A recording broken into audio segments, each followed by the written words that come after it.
Malaysia welcomes $14.7 billion US investment proposal. Israeli airstrike kills at least 22 in central Beirut.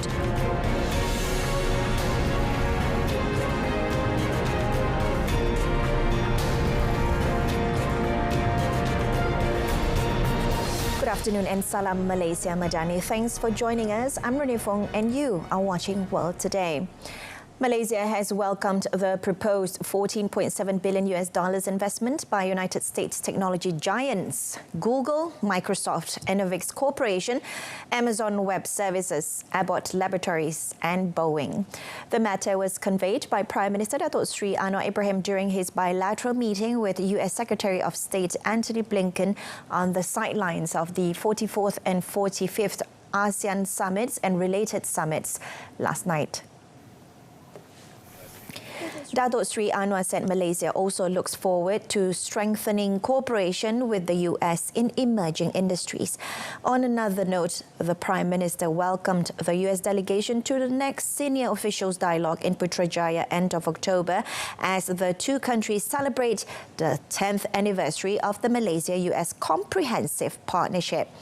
Malaysia also appreciates the US leading role in United Nations Security Council UNSC Resolution 2735 and urges the US to use its influence to swiftly implement the resolution. Resolution 2728, which was passed on 10th June, called for an immediate ceasefire of all hostilities in Gaza. Meanwhile, the U.S. State Department in a statement on the meeting said Blinken emphasized the U.S. support for Malaysia's upcoming ASEAN Chair Year and discussed opportunities for increasing cooperation to boost regional stability in support of a free, open, secure, resilient and prosperous Indo-Pacific region. Blinken and Datuk Seri Anwar also underscored the importance of the U.S.-Malaysia Comprehensive Partnership at its 10th anniversary and a commitment to strengthening people-to-people economic and security ties. According to the statement, Blinken and Datuk Seri Anwar further emphasized the critical need for a ceasefire, the release of all hostages and an urgent influx of humanitarian assistance and launch of reconstruction efforts in Gaza. Datuk Seri Anwar and Blinken later attended a gala dinner hosted by ASEAN Chair Laos's Prime Minister Sonexay Siphandone and his wife Vandara Siphandone in conjunction with the summit. An Israeli airstrike killed at least 22 people in central Beirut on Thursday night as Israeli ground troops in Lebanon were accused of firing on the UN's peacekeeping headquarters, injuring two blue helmets. The raid on Beirut, where witnesses heard several loud explosions, was the third such attack on the center of the Lebanese capital since Israel escalated its campaign last month.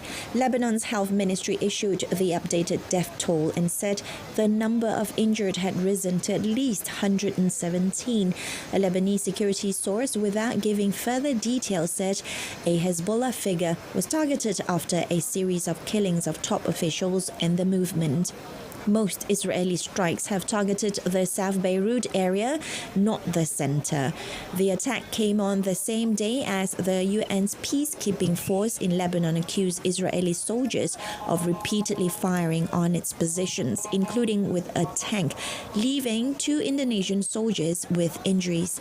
Washington also said that while Israel targets Hezbollah facilities, it is critical that they not threaten UN peacekeepers' safety and security.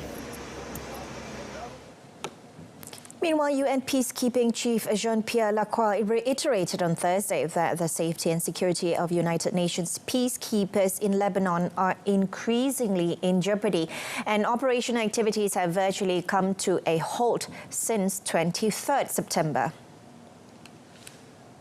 The UN said two UN peacekeepers from Indonesia were injured on Thursday by Israeli tank fire, one of several incidents in recent days.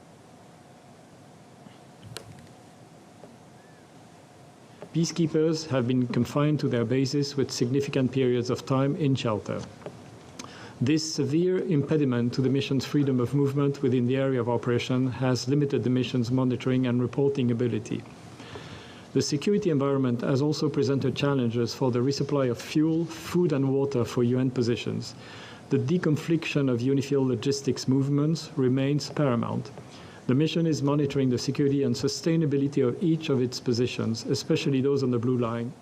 The peacekeeping mission is mandated by Security Council Resolution 1701, adopted in 2006, to help the Lebanese army keep its southern border area with Israel free of weapons or armed personnel other than those of the Lebanese state.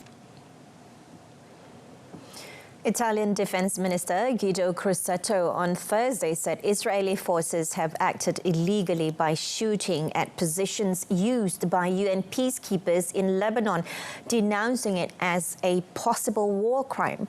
The UN peacekeeping mission, known as UNIFIL, is stationed in southern Lebanon to monitor hostilities along the demarcation line with Israel, an area that has seen serious clashes between Israeli troops and Iran-backed Hezbollah fighters.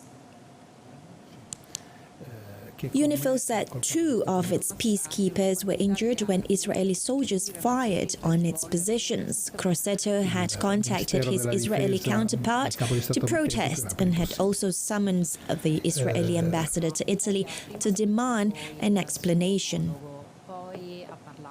Il Ministero della Difesa e il Capo di Stato Maggiore israeliano ci fornirà formalmente spiegazioni di ciò che è avvenuto, spiegandoci le motivazioni di ciò che è avvenuto. Perché non si tratta di un errore e non si tratta di un incidente e quindi abbiamo necessità di avere spiegazioni formali, reali, nei tempi più rapidi possibili. Unlike some European countries, Italy has been highly supportive of Israel throughout its year-long war against Hamas in the Gaza Strip and Hezbollah in Lebanon. Italy has traditionally supplied a large number of troops to UNIFIL. Although none of its contingent was injured this week, Crosetto said the Israeli actions would not be accepted.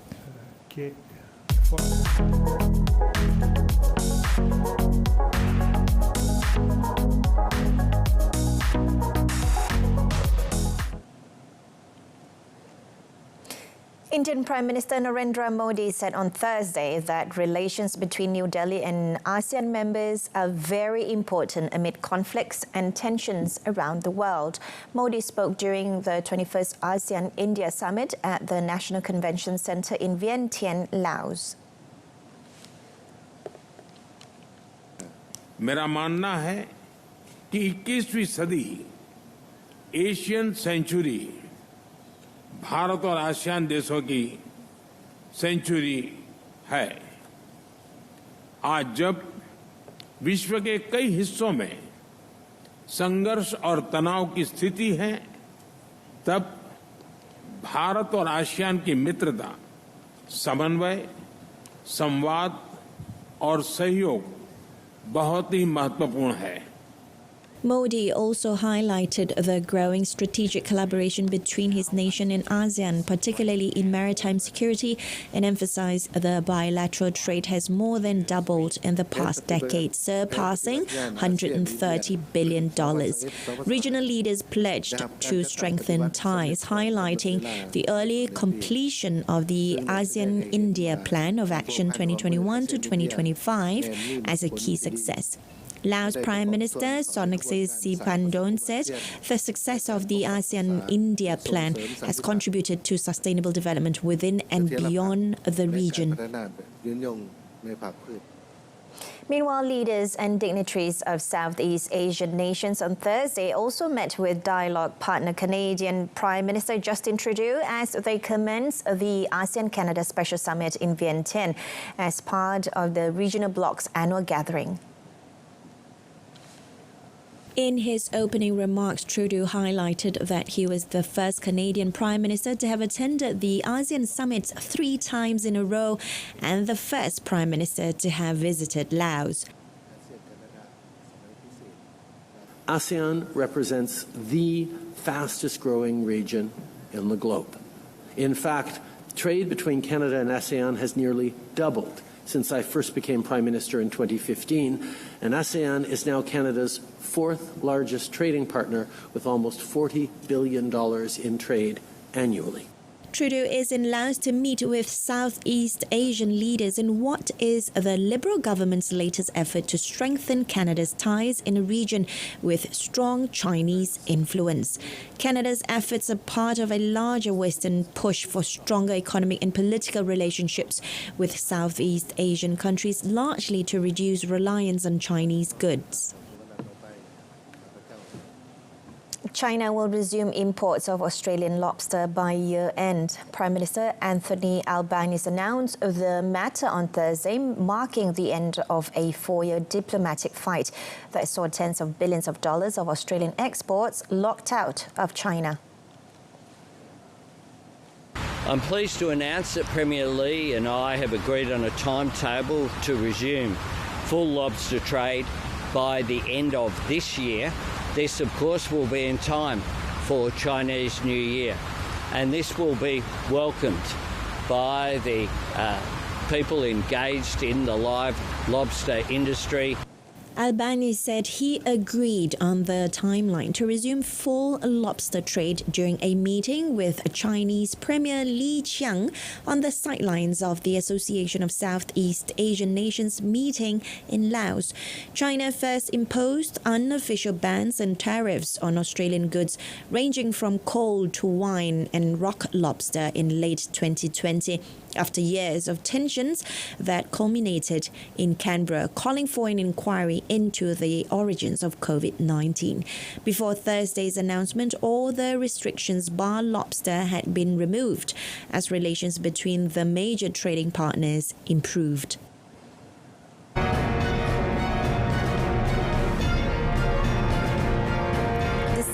Former business titan Ratan Tata gets state funeral. Stay tuned for details.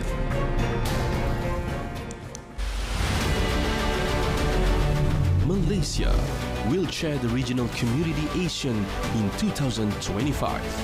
The handing over ceremony of the Asian Chairmanship 2025 comes on live from the Lao People's Democratic Republic on October 11, 2024, 3 p.m. only on TV1, Saluran Berita and RTM Click.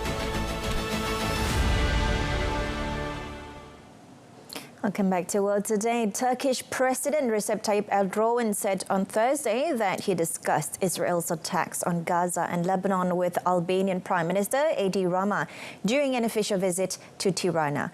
Erdogan said the international community needs to make an effort and to put pressure on Israel.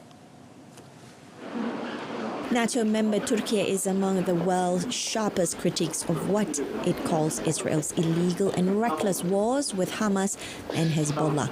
It halted trade with Israel and applied to join a genocide case against it at the World Court. The two leaders also discussed diversifying the trade between their countries and increasing the trade volume to $2 billion. Ticaret ve yatırım alanlarındaki girişimlerimizi halklarımızın refahını artıracak adımlar olarak görüyoruz. Bu çerçevede ticaret hacmimizi ilk aşamada 2 milyar dolar düzeyine çıkarmak için müşterek çabalarımızı sürdürüyoruz.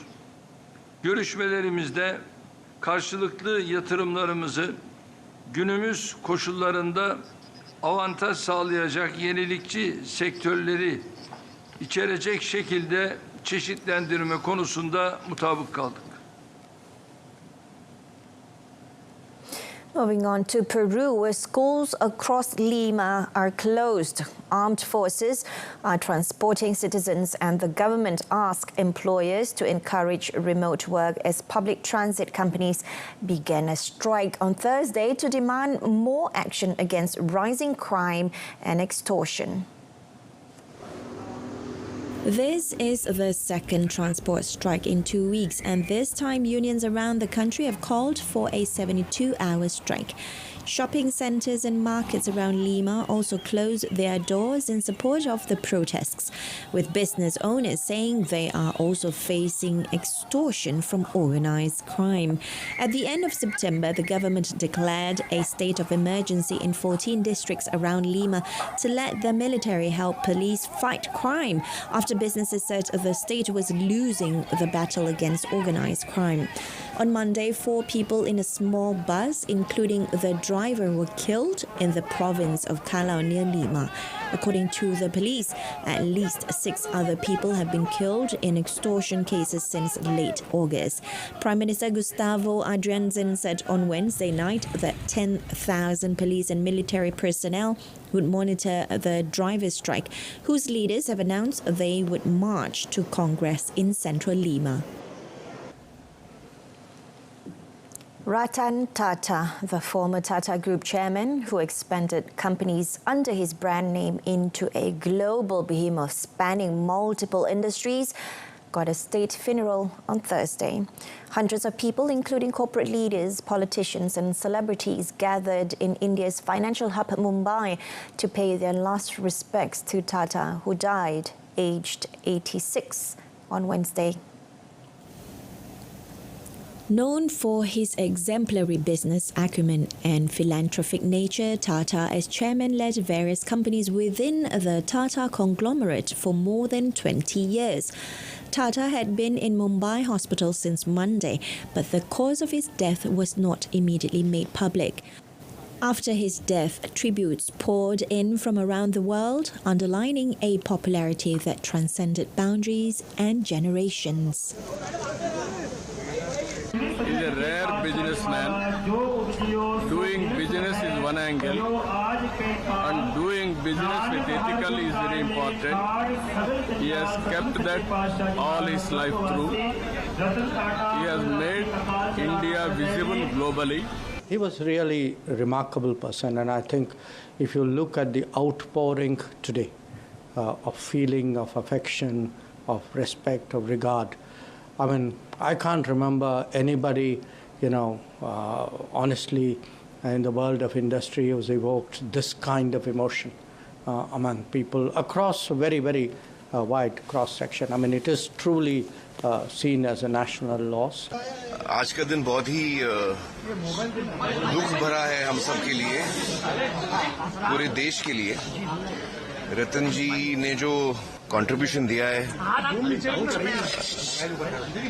उनकी company Tata, उनसे पहले से और उनके leadership में जो contribution दिया है देश के लिए, वो अमूल्य है। It's priceless. A United States judge decided on Thursday Sean Diddy Combs will stand trial on federal sex trafficking and racketeering charges starting on 5th May 2025, during the hip-hop mogul's third court appearance since his September arrest. Combs, 54, pleaded not guilty on 17th September to a 3-count indictment charging him with using his business empire, including legendary record label Bad Boy Entertainment, to transport women and male sex workers across state lines to take part in recorded sexual performances. U.S. District Judge Arun Subramaniam said the trial date at a hearing in Manhattan Federal Court. Wearing tan prison garb, Combs stood in court witnessed by his family members seated in the courtroom's audience after the hearing ended. His mother and children attended the hearing. Combs was then let out a side door by members of the U.S. Marshals Service. Prosecutor Emily Johnson told the court the prosecution's case would last at least 3 weeks. Meanwhile, defense lawyer Mark Agnifilo said Combs' defense case will last around 1 week. One person was dead and 12 others were trapped 300 meters underground on Thursday following an elevator failure at a former Colorado gold mine that is now a tourist attraction. Teller County Sheriff Jason McCassell informed that another 11 people were rescued from the Moly Kathleen gold mine attraction in Cripple Creek. Emergency responders were attempting to repair the elevator to bring back the 11 tourists and one tour guide who were trapped. With one tour group below ground, the elevator experienced some type of mechanical failure with another group aboard whilst it was about halfway down the mine shaft. This resulted in one fatality while 4 other people suffered minor injuries. That group was able to return to the surface on the elevator, which has since been out of commission. Engineers from the state, mine safety experts and firefighters were on hand. In the event the elevator cannot be safely repaired, firefighters were preparing for a rescue operations. A family business has been operating tours at the mine, which is about 180 kilometers south of Denver, for 50 years, with only one previous unspecified safety incident in 1986. Transport workers and their supporters clashed with national Peruvian police officers outside the Congress building in central Lima on Thursday as they hold a strike to demand more action against rising crime and extortion. This is the second transport strike in 2 weeks, and this time unions around the country have called for a 72-hour strike. At least 300 demonstrators, including drivers and strike supporters, arrived near the Congress building to demand the repeal of a recent anti-crime law that they consider favors criminals. Police used tear gas to disperse the demonstrators who threw bottles and sticks at officers. The police reported that 13 people were arrested in the first hours of the protest for blocking with stones some roads in Lima, burning rubber tires or attacking moving vehicles. Some 10,000 police and military have gone out to ensure security during the drivers' strike, according to the government. At the end of September, the government declared a state of emergency in 14 districts around Lima to let the military help police fight crime after businesses said the state was losing the battle against organized crime.